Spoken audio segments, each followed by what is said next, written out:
I think that from a strategic point of view, the United States did an excellent job managing the Cold War. The United States successfully contained the Soviet Union, and eventually the Soviet Union fell apart. And one could argue, in a very important way, the United States won the Cold War.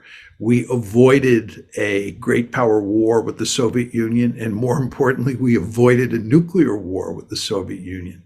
This is not to deny that we did a number of foolish things along the way. I think most importantly, getting into the war in Vietnam was a big strategic mistake on the part of the United States. But I think that by and large, the United States managed the Cold War very well.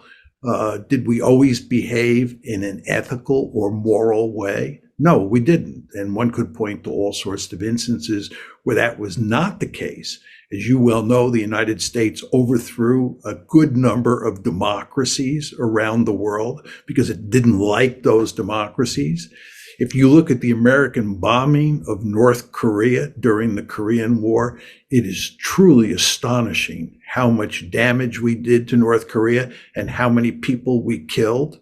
A similar case can be found in Vietnam, where the Americans killed lots of Vietnamese civilians. So it's not a completely positive picture from an ethical point of view. But again, I think that strategically, the United States did an excellent job of managing the Cold War. It's an interesting question, isn't it? I suppose at one level, you could at least perhaps argue that being an American is safe. Being a Russian or a Chinese person under the regimes that they have suffered over the last 50 or 60 or 70 years has at times been anything but safe. You're not safe from your own leadership. Broadly speaking, the West, the democracies have at least provided some degree of security and freedom for their own people. Oh, absolutely.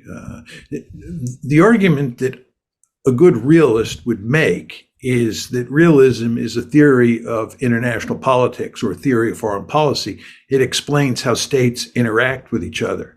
It has hardly anything to say about domestic politics. And I often make the case that I thank my lucky stars that I live in a liberal democracy.